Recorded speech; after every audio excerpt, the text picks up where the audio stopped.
Dari tadi saya makan hal-hal yang sebetulnya ditumbuhkan dari halaman rumah mak-mak. Tidak mungkin padi itu dari halaman rumah. Tapi pangan yang tersedia di kita itu didasarkan pada keinginan kita untuk menghemat energi produktivitas kita sambil membayangkan bahwa hidup sehat itu adalah pertaruhan peradaban. Pengalaman dari ini, tatkala kita masuk ke lokasi yang non sawah itu, nah kita buktikan nanti. Master-master kita harus bertanggung jawab. Master pertanian. Tidak boleh ngomong master pertanian, tapi tidak bisa menyediakan lumbung pangan. Assalamualaikum warahmatullahi wabarakatuh. Hadirin, alhamdulillah. Bulan Februari sudah masuk ke medio kedua. Ini sudah tanggal 17. Tinggal 12 hari lagi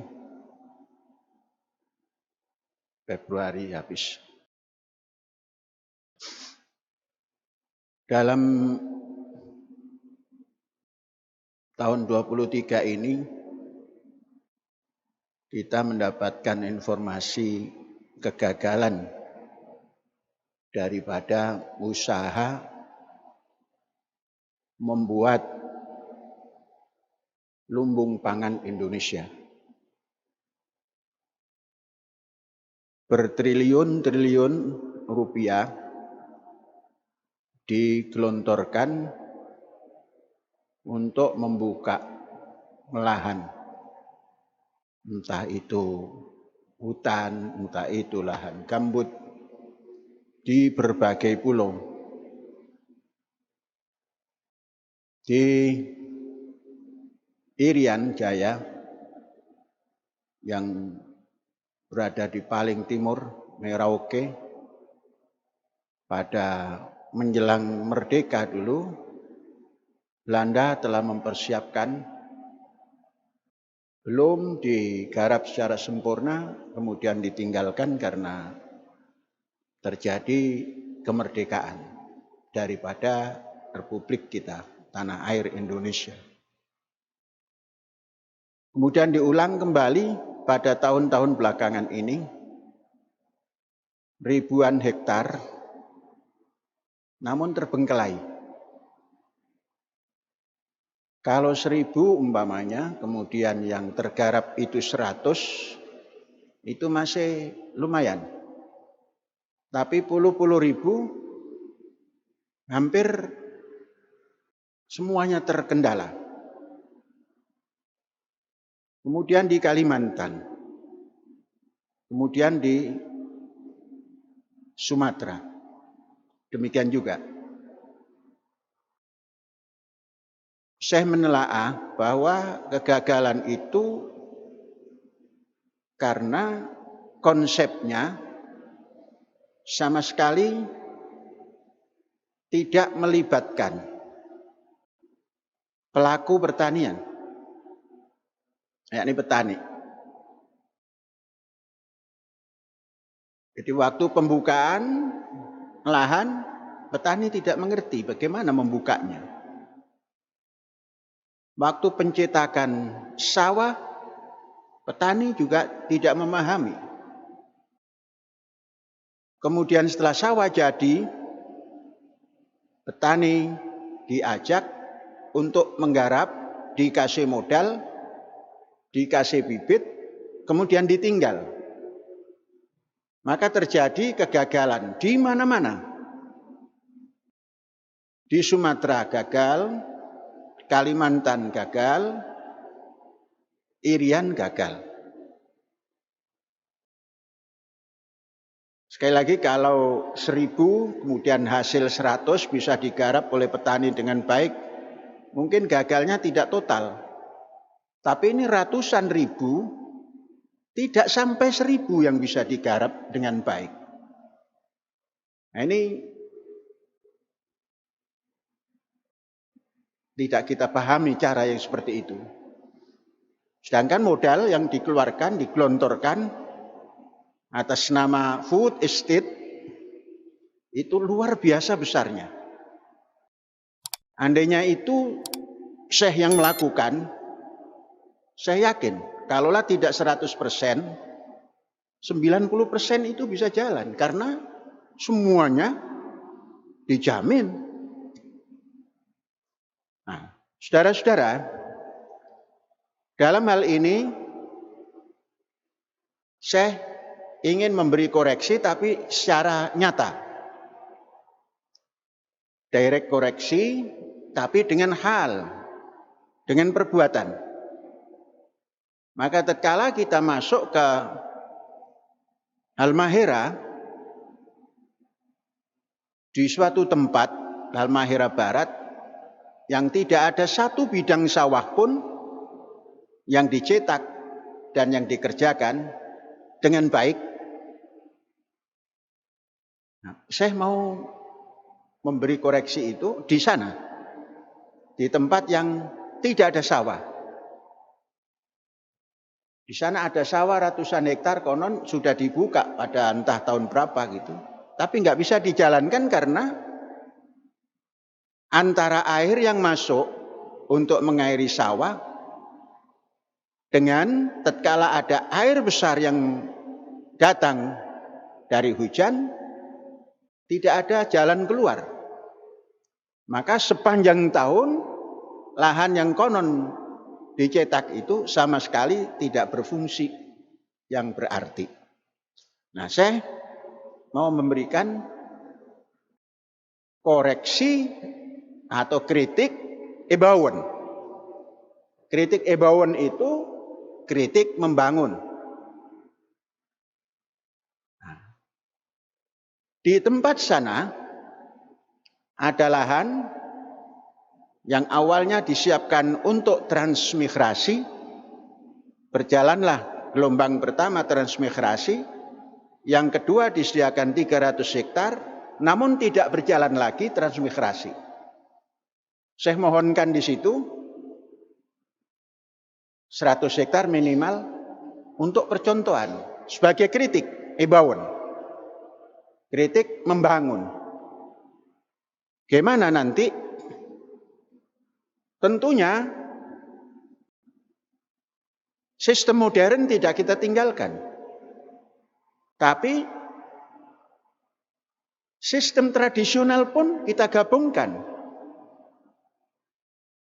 Jadi spirit tradisional petani dengan modern sistem pertanian kekinian itu digabung. Apa itu artinya? Tempat di situ ada petani, yang petaninya adalah belum modern, maka tatkala kita membuka lahan itu, kita konsolidasi maknanya, kita ajak petani untuk melihat. Setelah melihat, kita berikan informasi begini yang dinamakan konsolidasi. Kemudian kita libatkan untuk dapat mengoperasionalkan peralatan-peralatan yang ada. Kita libatkan tentunya sebagai yang pertama adalah peserta kerja. Seperti konsep kita bahwa pembangunan dari desa itu, yang kerja adalah masyarakat di situ, masyarakat petani kah, masyarakat desa di situ kah. Pertama melihat, kedua kita kasih informasi, ketiga kita libatkan untuk mengoperasionalkan peralatan-peralatan yang ada. Sehingga petani atau masyarakat setempat terlibat dari sejak dini. Terlibat dari sejak membuka. Kita sampaikan biaya pembukaannya sekian. Maka kalau pembiayaan sekian harus mendatangkan hasil seperti yang dikeluarkan permodalan itu. Kalau seperti ini, dalam jangka pendek ataupun jangka panjang, petani itu merasa dirinya terlibat di dalam pembukaan atau konsolidasi lahan untuk mempersiapkan pangan mereka. Bagaimana dengan nilai ekonominya? Ada barang, ada pembayaran. Itu siapapun akan begitu. Daripada tidak ada barang, ambil dari tempat jauh dan membayar mahal. Maka nanti nilai ekonominya akan lebih ekonomis. Mengapa? Karena ada barang, produksi daripada pertanian terpadu tadi, yang terlibat di dalamnya masyarakat desa itu, kemudian menghasilkan, yang kerja mendapat upah, yang punya modal mendapat untung, dan diberikan pada masyarakat setempat hasil yang dihasilkan oleh pertanian yang dibuat tadi itu. Nah, ini konsep ini akan kita lakukan. Dan pasti bisa dijalankan. Karena apa? Kita ikut bersama-sama. Jadi bukan diserahkan pada pemborong. Kita bersama-sama, masyarakat desa itu diajak dengan sistem apalah. Tapi yang jelas, siapa kerjaan dapat upah. Dan dapat upah juga dapat teknologi. Itulah yang dikatakan diberikan informasi.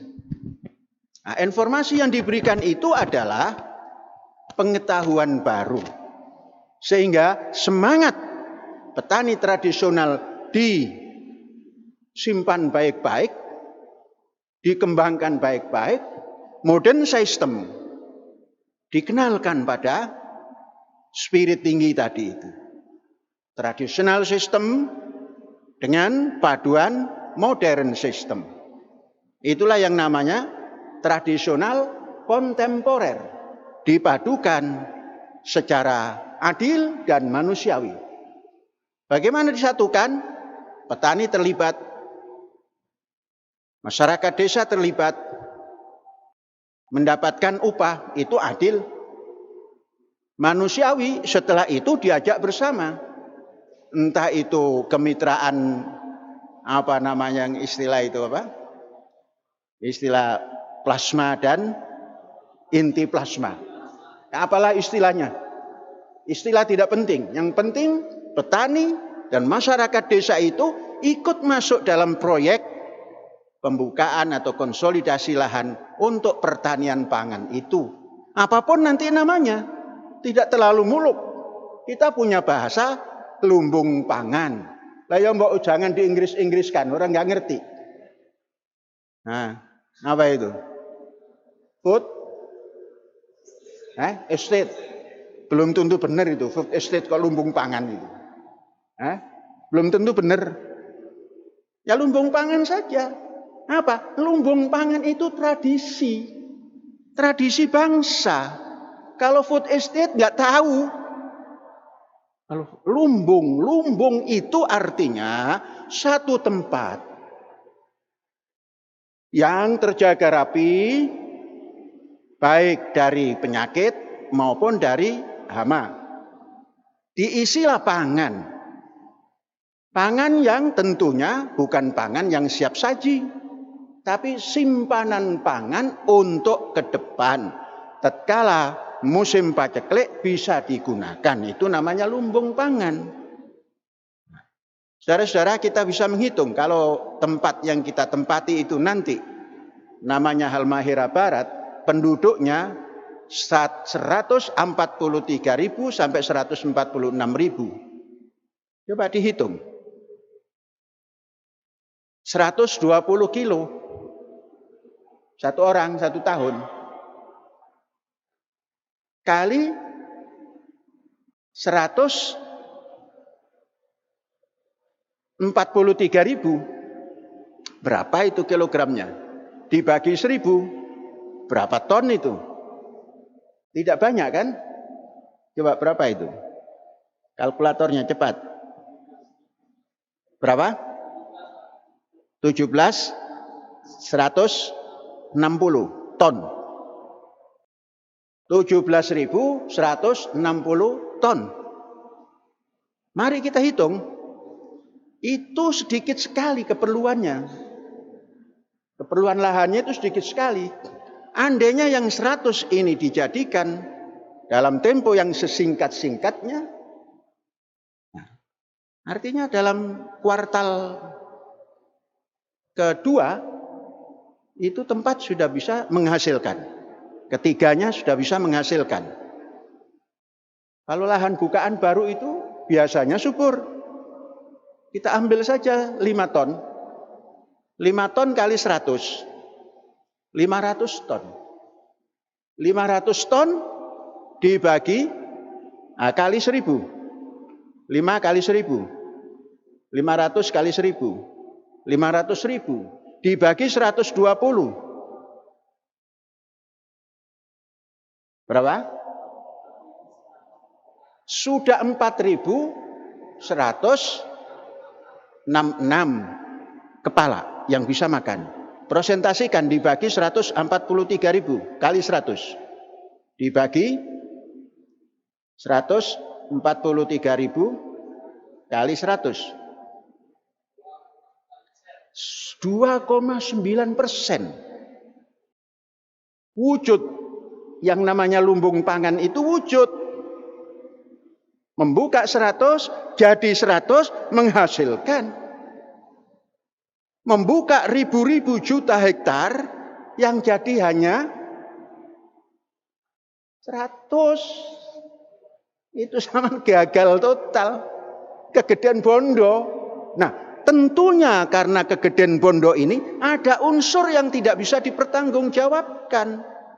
Artinya di sana ada ruang korupsi. Ya ini. Maka gagal itu karena ada ruang KNRNC. Korupsi. Jadi kegagalan itu karena ada ruang KNROP-NC. Korupsi. Nggak gagal-gagal amat kalau tidak ada korupsi itu. Kalau 1000, ya paling tidak 500 lah itu. Nggak gagal, wah itu sudah bisa sesumbar itu. Walaupun jadi 500 itu juga ada ruang korupsinya. Kalau 100 jadi 100, 0 korupsi. Rakyat tidak bisa menikmati. Teknologinya tidak ketahuan. Amblasnya kemana itu? Dananya wallahu a'lam bissawab. Pengalaman dari ini, tatkala kita masuk ke lokasi yang non sawah itu, nah kita buktikan nanti. Master-master kita harus bertanggung jawab. Master pertanian. Tidak boleh ngomong master pertanian, tapi tidak bisa menyediakan lumbung pangan. Tidak, jangan pakai bahasa as-is-os. Lumbung pangan. Coba angkat tangan yang master pertanian ini. Masya Allah, hari Jumat di depan ini sudah banyaknya, bukan main. Dari sudut sana 1. Coba 2, 3, 4, mana lagi 5. Belakang nggak ada. Berarti tidak sholat di masjid ini. Master pertanian, di asrama ya. Ya. Jadi master pertanian ikut bertanggung jawab, wajib bertanggung jawab. Karena kita sudah masuk ke kritik ebauwen. Kritik membangun. Kata orang Belanda itu kritik ebauwen. Jadi Belandanya lagi, on vogel in the hand is better than 10 in the leg.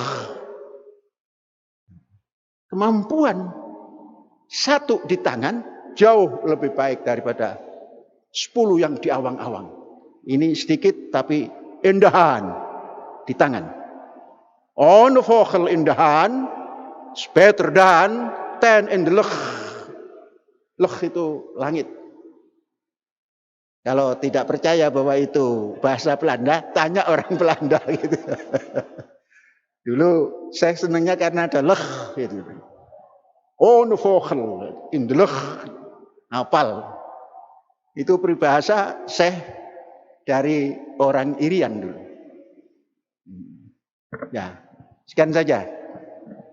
Master pertanian bertanggung jawab.